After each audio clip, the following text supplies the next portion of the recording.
Taurus rising. How you doing, Taurus? So this is your reading for the Pisces full moon that was a partial eclipse that happened on the 17th or 18th of September, depending on where you live. And firstly, I want to apologize for the delay in getting this transit series out. I was having lots of eclipse stuff happening and time just disappeared. But I work with 6-month cycles predominantly. So the messages that come through in this reading are here to facilitate your journey to the Pisces new moon next year. But you can also always see with the intention of this message that's coming through here, a level of certain mini level of completion when we get to the Libra eclipse, which will be our next lunation.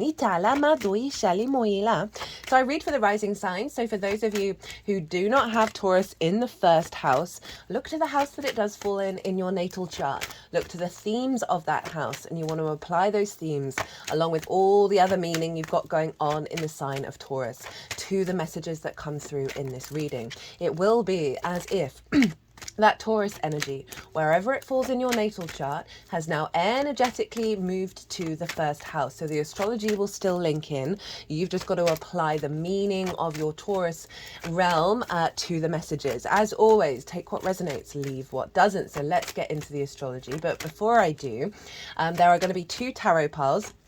The first pile is going to be the most integrated and expansive intention of what this eclipse is all about for you over the next 6 months.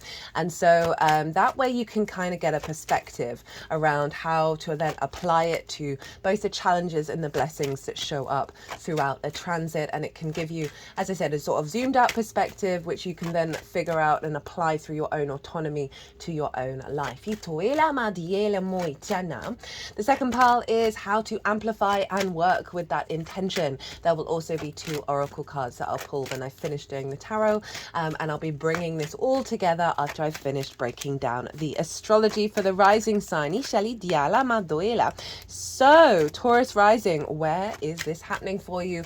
There's a big partial eclipse, this big full moon is happening in your 11th house, the house of good spirits. This is hopes and dreams, friends, groups and alliances, and reaping the benefits of your 10th house, which is all about life path and career visibility and reputation.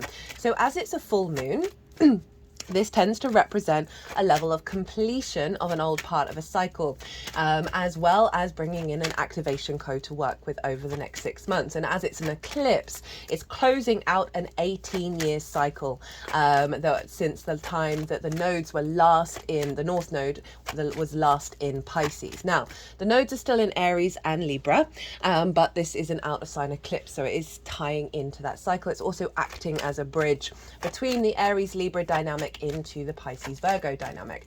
So you may have noticed in the lead up to the eclipse some big heavy energy, right? We're dealing with water here, the collective water energy, and this is all would have been bubbling to the surface in order to be released. Perhaps pain and frustration, grief over your hopes and your dreams, frustration of not connecting to soul family, or not feeling yourself or connected with bigger groups and alliances, not feeling that collective support. You know, perhaps not reaping the benefits that you'd like for the work that you've been doing over in the 10th house. Sort of these emotional wounds may have been bubbling to the surface and getting quite loud. And as I said, they're here to be released. You could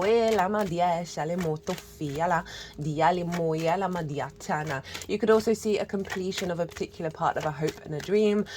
You may find that there may have been a big resource that's come in from your career. That is a part of the closing out of that cycle.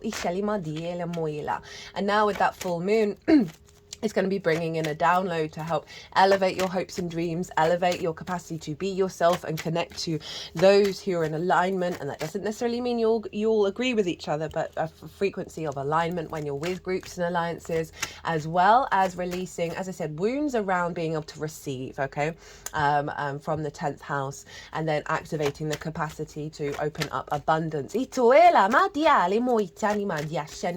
those are the big themes of the 11th. Now I have this, let's get into the astrology. The astrology is pretty wild. I know I say this every single time, but genuinely this is quite phenomenal because it's tied into some big outer planet aspects. And the core energy of that is linked into the Pluto transit in Capricorn. So I will summarize it, but if you want a real deep dive on this lunation, I recommend going and watching the Pluto in Capricorn oracle reading. And that is where I break down the astrology of the formation that I'm going to talk about briefly in this video in way more detail. And I've also done a collective reading for this lunation, and I break down the astrology in way more detail and call in the integrated and expansive intention collectively, like the root energy of what this eclipse is all about. Did a collective tarot reading. So many cups came out. It was beautiful and big channeled messages as well. And then this reading obviously links into the Taurus collective. Right, so that is yeah, if you want a deeper understanding of all of that, those two will be really helpful to help bring more meaning and nuance into how you work with this eclipse cycle. So let's get into the astrology. Well, the moon is conjunct Neptune and Saturn, and so they're both retrograde, and this is the veil coming down around distortions of how you hope and dream, how you connect to certain groups, and again those value, understanding your own value and being, you know, connecting into abundance in terms of reaping the benefits from your 10th house. So Neptune's doing a wonderful job of pulling away a lot of distortions, and Saturn is all about internal authority and recalibrating to your integrity and maturity of understanding the consequences of the steps that you take in regards to manifesting your hopes and dreams, still you know, being able to you know, understand the deeper meaning of what kind of resources you can receive from your 10th, right? It's not just about money, finding the deeper picture around that, and overall strengthening your inner authority when it comes to connecting to bigger groups, right? So you being able to be in your power. Now this, I'll bring in the sort of core theme of the Pluto, Neptune, Uranus formation, right? They are making harmonious aspects to each other, and they are the outer planets. This is about a bigger collective, longer term consciousness shift. And in its essence, Pluto is transforming our root-id power and magnetizing our capacity to create from the magical reality that we live in, right? That Neptune energy collectively is pulling back the veil and the illusion that we do not live in a weird, strange reality that doesn't always make sense to our rational understandings and constructs that we currently have in the collective. This is allowing us more faith and surrender and openness to the weirdness, to the unseen realms, to the magic, to the miracles. And also pulling down the veil around our capacity to all be connected and have a deep, compassionate, unconditional love for the whole universe, right? So Pluto is magnetizing our reality to be able to work with this magic. And it's all in alignment with your soul's path, right? Your very independent, future-thinking energy that shows up with Uranus, who wants you to walk your path and be confident and comfortable being your new, unique self. So that you want to apply to what I'm going to be talking about in regards to the transit for you over in Pisces. So basically, being in your power, being able to perceive a truer reality that is in alignment with your soul's path. Pluto's in Capricorn, Neptune's in Pisces, Uranus is in Taurus, your sign. Right, as I said, that oracle reading will give you the overall picture. The All 12 Signs series, the Taurus rising sign, will talk about the houses that they're in. So again, that will add on a deeper understanding of this eclipse. So as I was saying, this can one of the core messages based on, one, the formation that I just talked about, and two, the activation of that with this Pisces moon, because the moon is conjunct Neptune and therefore involved in all of this, is this moon is helping us become more intuitively connected to the crystalline grid. For those of you who aren't aware of the crystalline grid, this is an energetic grid work system that is part of the upgrade of our collective conscious, right? And so many of us, even if we've got all the will and the intent to connect to a higher frequency, can often find ourselves being pulled back into the denser matrices.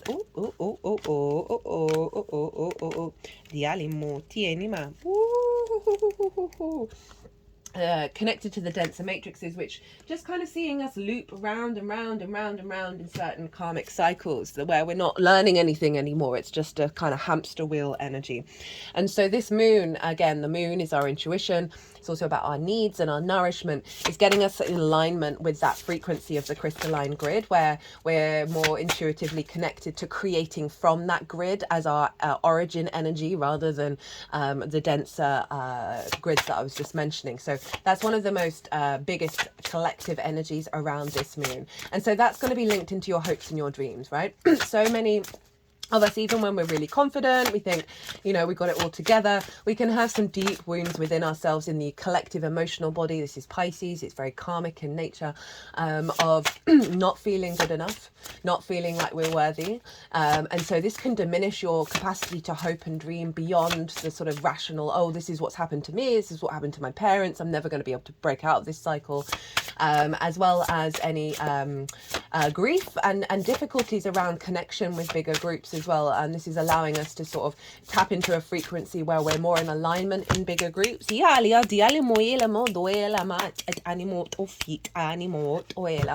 well as you know, what I was talking about in terms of the distortions around genuinely embodying in our emotional field that we are worthy of receiving benefits. They just got my other hand on the heart chakra. I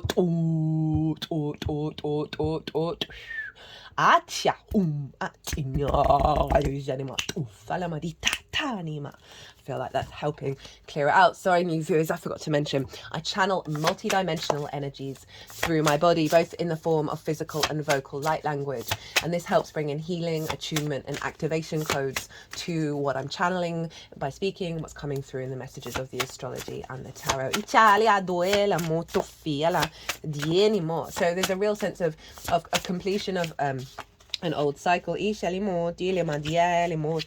that one wants to come out again. I wasn't quite feeling it. And then really elevating your capacity to have faith and surrender and trust in the non-linear formation of how things manifest in terms of your hopes and dreams, because you've got that Pisces energy, which is, you know, very much things appearing out of nowhere. We may think that seems like a miracle, but actually there's things that are bigger than us that we don't understand that are coming through, right? So it's allowing us to trust in the process. Now, Jupiter traditionally rules Pisces, so we want to look to where Jupiter is, because it's going to be influencing what's going on with this moon, and it's in the sign of Gemini. And Gemini for you is in your second house of your skills and your tools, your resources, in order to manifest and bring in a regular income. It's about the things that you value and how you value yourself. It's squaring this energy of the moon, as well as influencing it by rulership. And Jupiter is providing a great deal of wisdom and an elevation and trust and faith in your skills and your tools, in how you value yourself, feeling more confident. And so this is feeding into what this moon wants to do, is really elevate where you're headed, in terms of how you hope and dream and therefore manifest, right? And so this is really going to be very supportive in finding a deeper level of wisdom and activation codes of truly valuing yourself, and that will have a knock-on effect with all of those other themes. Now, Mercury rules Gemini, so Mercury is influencing Jupiter. And where is Mercury? Well, it's over with the Sun and Vesta in the sign of Virgo. It also rules Virgo, and so it is beholden to no one when it's in its own land. It's exalted in Virgo, so it's a very powerful, strong, brilliant Mercury. All its qualities are raised on high with that exaltation, and it's governing the whole chart. So even though Pisces is a Pisces moon, it's essentially all the energies from all the celestial bodies, all the signs, all the houses are being pulled into Virgo. And this for you is in your house of joy. This is your creation energy. Everything I'm going to say stems from that. Play, amusement, games, children, literal children, figurative children, your inner child there, as well as romance and dating. As I said, it's the house of joy. And so you've got Mercury, Vesta, and the Sun there. And so, as I said, this is all being pulled back into Mercury. And so Virgo can be hyper rational. It can need all the details, but it's also really damn good at facilitating and bringing things into the 3D world, right? And solving problems. So this all being headed off by Mercury, there's your capacity to receive the downloads, collect the information, have perspectives, messages, be able to communicate from a place of creation, right? And so that's really powerful in terms of elevating your hopes and dreams and how you're communicating in bigger groups, and it's bringing in that joy, that pleasure, that fun part of the life, a sense of a healing inner child wounds that have maybe blocked the healthy balance between bringing your creativity into your life, into the way that you look at the world, rather than seeing the limitations, right? The Virgo new moon that came up is really helping us surrender and not needing to know all the details, and really getting out of our own way of the over planning and the freeze that we can get by oh, I can't do that until I have all the details. This is not what the Pisces energy is all about. And I love how that Mercury energy is really helping us just find the information that we need to bring more creativity and joy and pleasure into your life. That's going to really give you more energetic just joy, right, into the way that you dream and hope, into the way that you interact, and into the way that you perceive the resources that you're gleaning from your 10th house. And so that may find more opportunities to communicate and express this by being more open to what you're getting from the 10th, and finding a way of bringing that into your creative energy, even if it's not like loads of money, right? If it's different things, of really harnessing those resources. Now, in terms of what may have happened around the full moon, around the eclipse, the sun can often highlight the journey that you've been on. So you may have found that you've actually been spending a lot more time enjoying your life after a cycle of heaviness, that because you may have been reaping the benefits from your 10th house, you're finding more fun, more joy. And that's the overall sort of energy with this moon that's going to unfold. I mean, I've got no idea what these cards are, but we do have the 9 of Cups at the bottom of the deck. So that is an overall sort of wish fulfillment and feeling good, right? Really feeling good. The house of good spirits, the house of joy. And obviously add on that theme that I talked about in terms of the power to manifest and create in this reality from a place of magic, not just from the practical.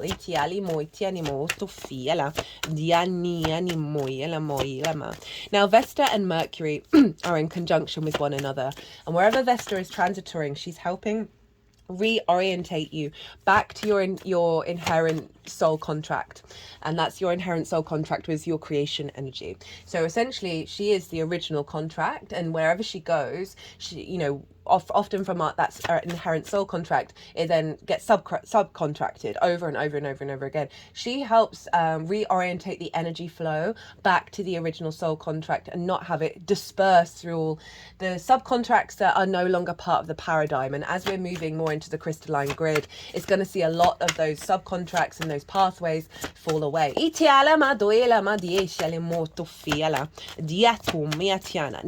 the other really cool thing that's going on is that Venus was opposite Chiron at the time of the eclipse, and so there is a frequency around this, because oppositions can be difficult transits, right? Can be difficult aspects that there may be over the next 6 months themes around the wounds of the I am, right? Chiron in Aries, the wounds of independence, of autonomy, of going out into the world, that may have been affected and impacted by the feminine energy. Now, that isn't sex specific. We all have feminine energy within us, as does everybody. So this can be interactions with other people as well as what's been going on internally. And I just want to flag it just because it's there and you can't really avoid that side of it. But what I do see with this, just as a general energy, is when they are in balance, when they're not isolated from each other or one dominating the other, that Chiron in Aries overall is helping us heal deep karmic wounds around heading into new territory, right? Not only in this lifetime, but many others where we've been the first one out. We've been the first one to explore, very Aries energy.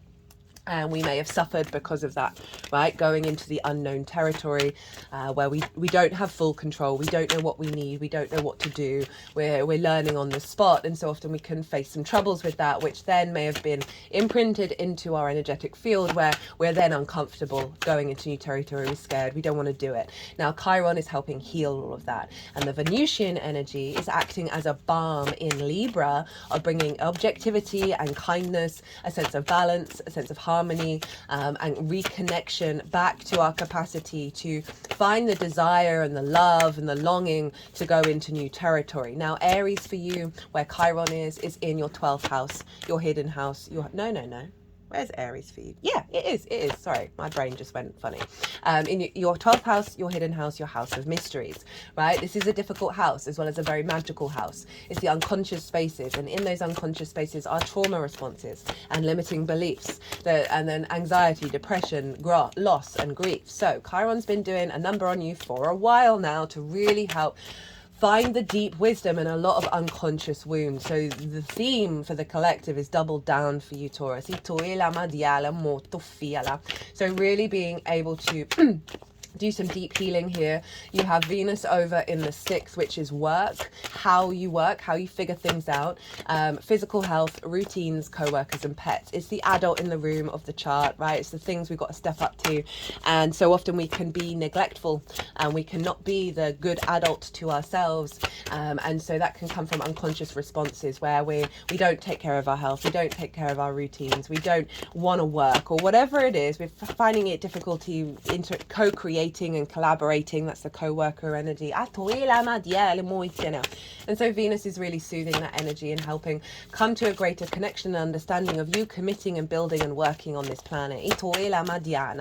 And what I like about this is because Venus obviously rules the South Node where it's in Libra, and we've got Chiron in Aries, so it's tying in that Aries Libra axis that we've been working with, and it's acting as a link into where we're headed with the Pisces Virgo axis that will move in the beginning of next year.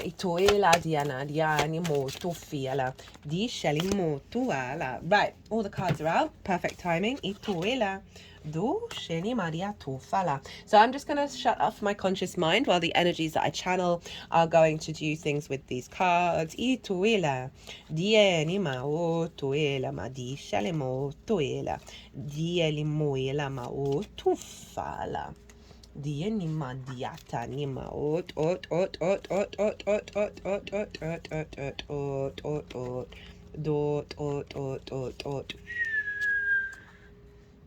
Well. So, most integrated and expansive intention of this moon, this eclipse for you, my lovely Tauruses.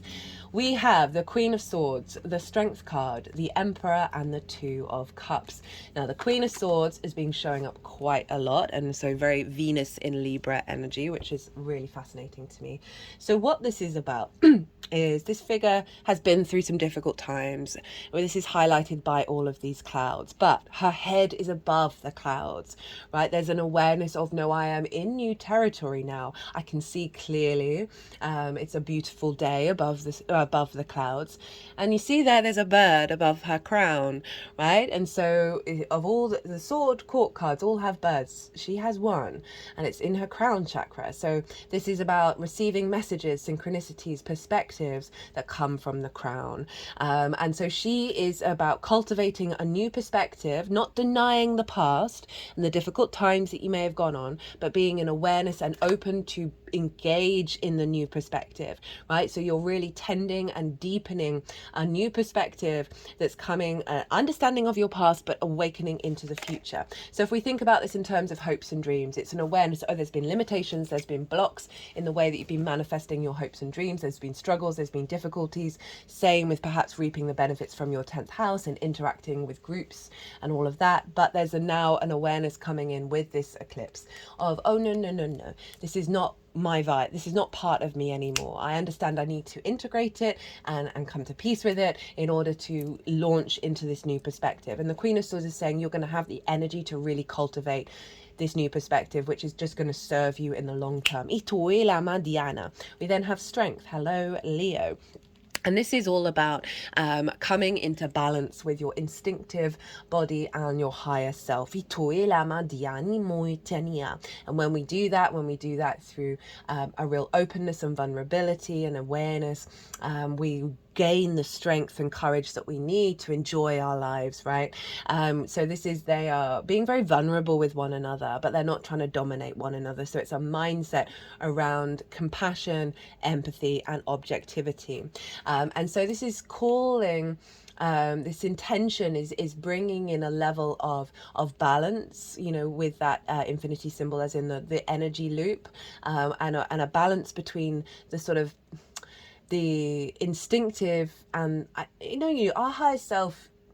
I think rational might be too strong of a word, but sort of that sort of more cognitive space rather than the instincts based on our traumas. So there's something about deep healing here where you're then going to be activating a real lust for life, right? So a real sense of being able to work with all the parts of yourself in a way that means that your hopes and dreams get stronger.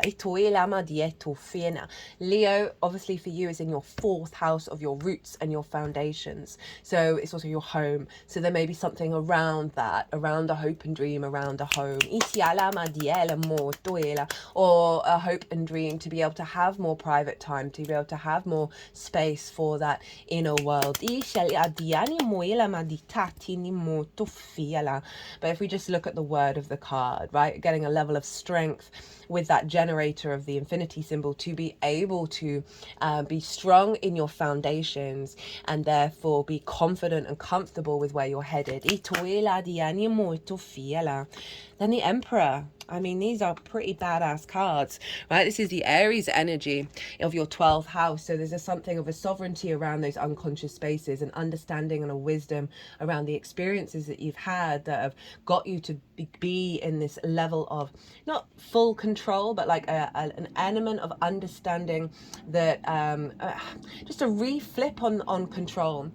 Right, of, again, a lot of this moon is about surrender, that through that surrender you are actually in your power, and therefore you don't need to control, and therefore you are actually more in control. But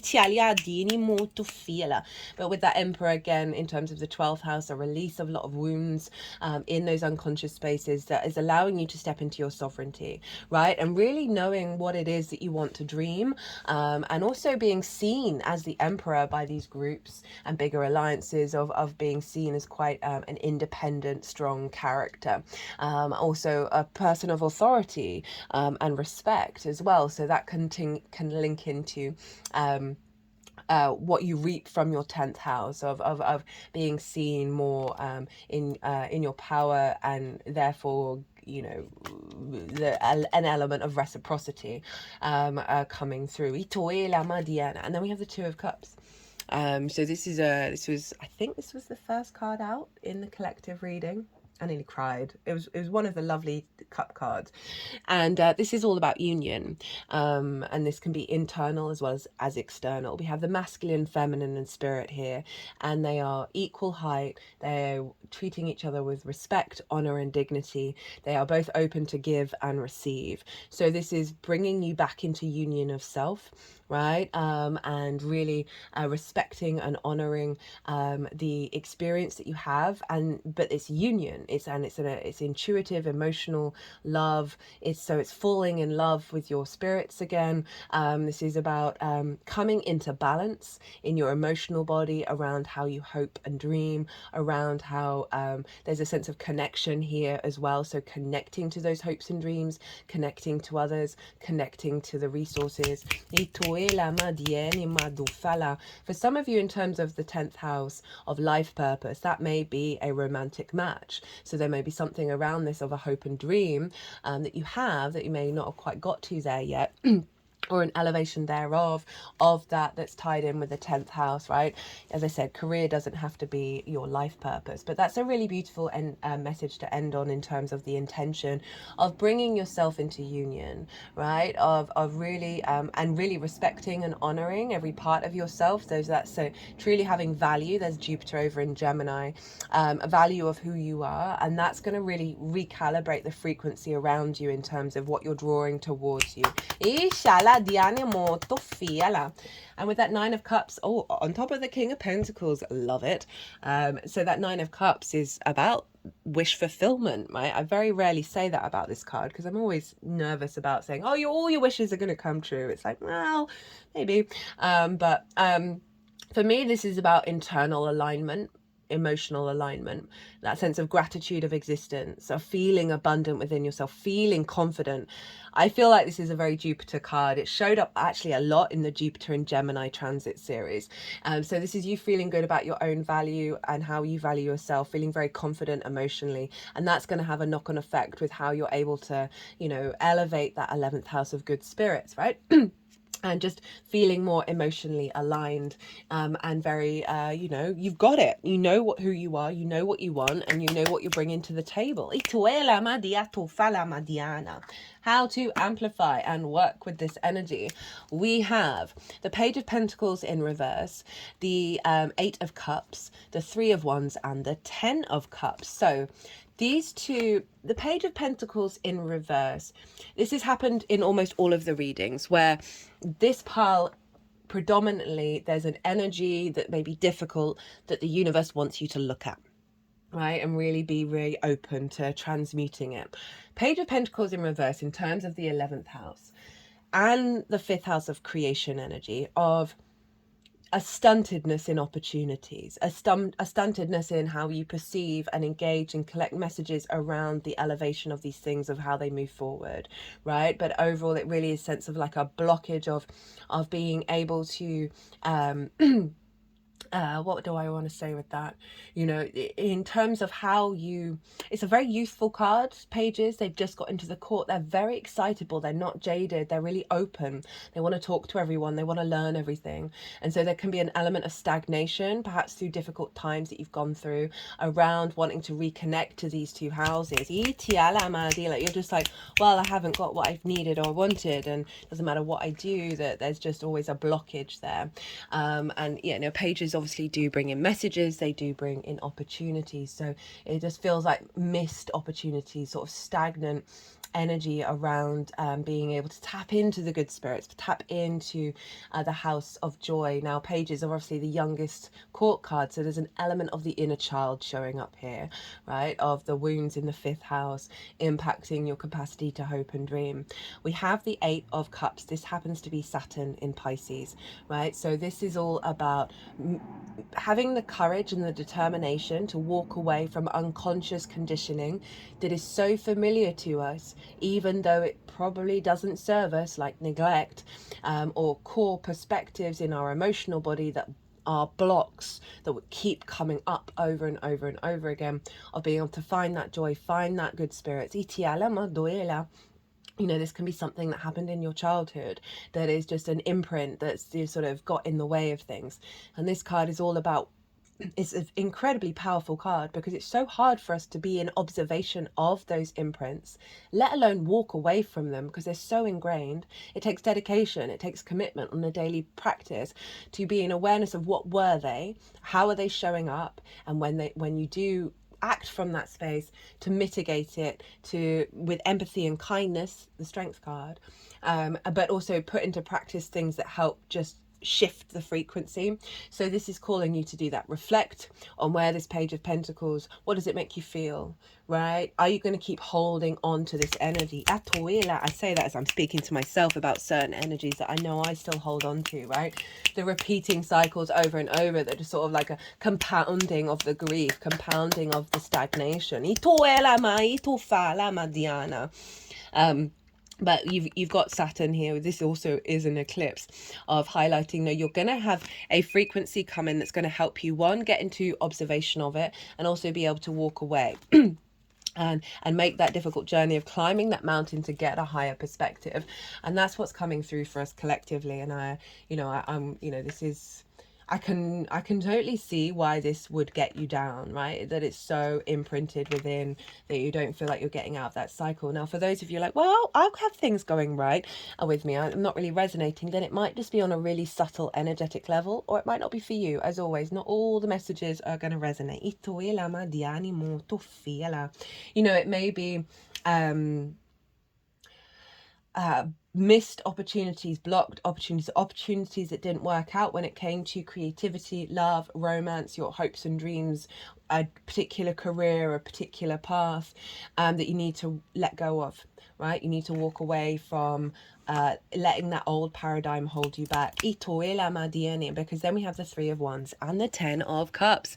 Now that Three of Wands is all about embarking on a new journey from a place of confidence, of knowing you're doing the best that you can in any given moment. This isn't about worrying and freaking out and planning about how the journey's going to unfold. But this card showing up saying, hey, there's a new journey coming, and they want you to practice knowing that you're doing the best that you can, not necessarily having assumptions or expectations or how things turn out, because when they don't work out in the way that we expect them to, we can fall back into that Page of Pentacles in reverse of like, this is always going to be the case. This is saying, no, just show up, do the best that you can, and have a level of confidence and trust and faith in the universe to unfold things.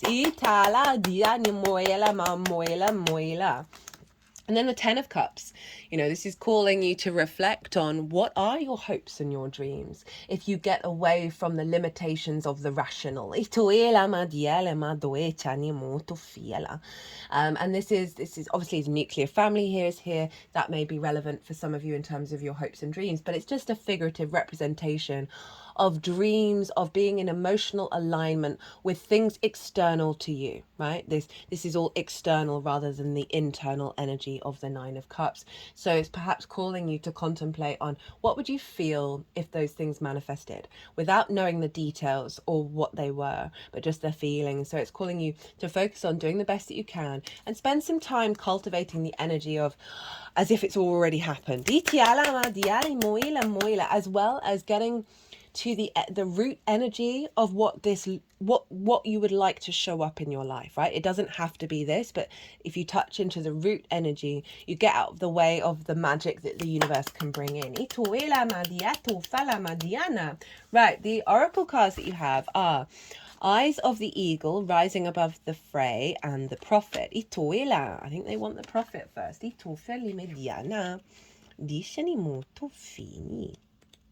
Atana. Jesus was a badass, and so are you.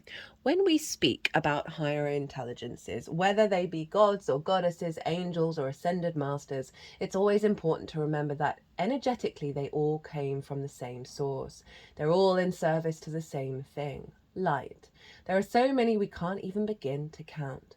The prophets of the planet, those who we've been in communication with source, those who've been in communication with source, all seem to align on the idea that we're meant to do unto others. Jesus was pretty clear on how he felt about oppression. If you hadn't heard, he did not like it. He whipped the rich and flipped their tables right out of the temple, flipping tables and turning cheeks. For those in the back, he wasn't white, and he didn't have a problem with anyone but the rich. He was said to have walked on water and turned it into wine. Probably a witch. He was hanging out with other witches, queers and nerds. He was always of service to those who had less. He was approachable and he was funny. He had a quick wit because he had seen some shit.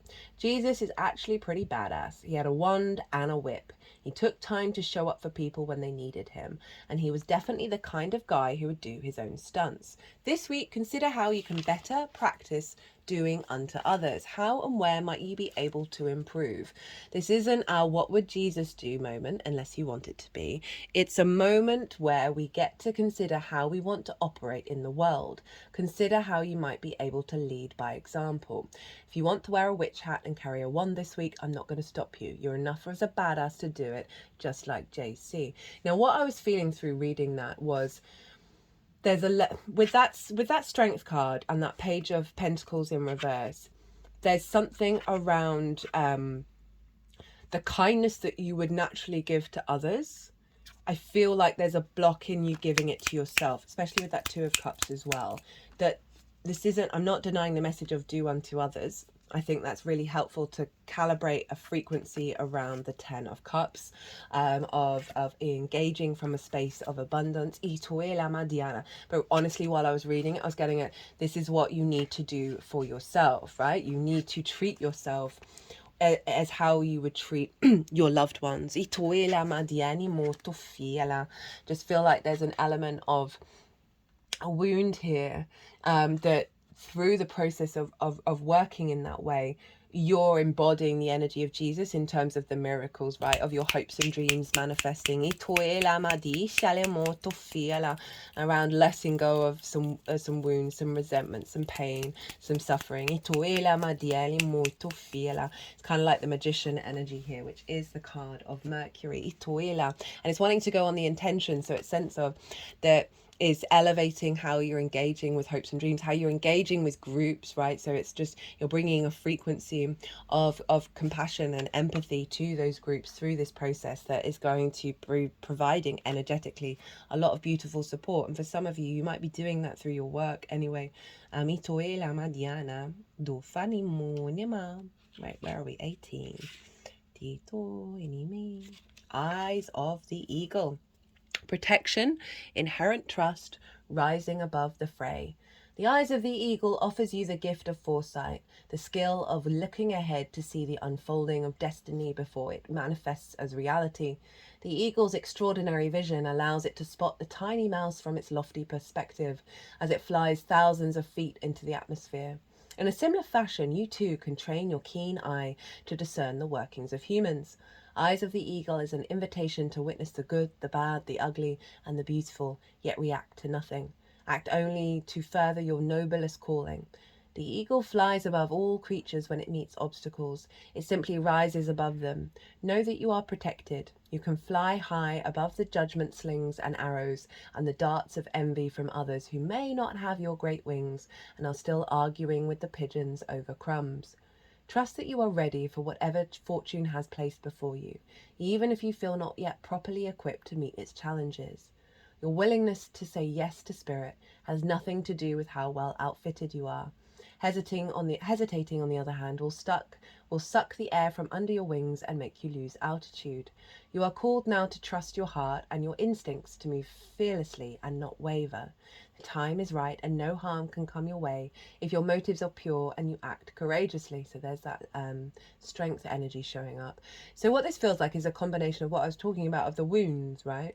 Of the difficulties of getting away from them, and the fact that the eyes of the eagle with this higher perspective is coming through and saying, no, look, you are going to be able to work in ways that go beyond those cycles, right? And inherent trust in your capacity to do so. So there's a real sense of I mean, I love that it's saying you've got a lot of protection as you work through this difficult energy, but those things, they were valid, but do you want them to hold you down, right? Do you want them to hold you on, like in, you know, fighting with pigeons? And that's a decision only you can make. But this card being here is really saying, remember, you are source, right? You have the capacity to manifest in your life, but there are some energetic blocks that need you just to zoom out and get some perspective over. And it's going to unfold over the next 6 months, and you've got, as you said, you're very protected. So Really, really like this message for you. I mean, that's just beautiful. That really is the Emperor with the Two of Cups, of being in union with your understanding of how to manifest in this 3D realm, right? And doing it from a place of sovereignty, right?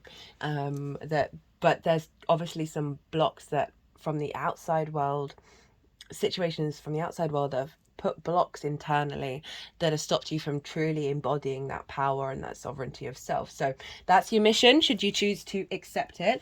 Well, Taurus, I'm going to leave it at that. I hope you enjoyed this reading. I hope it resonated. If it did, it would bring me great joy if you hit that like button. If you want a personal reading, all my details are everywhere. But other than that, Taurus, be good to yourselves, be good to those around you, safe travels, and be well until we meet again.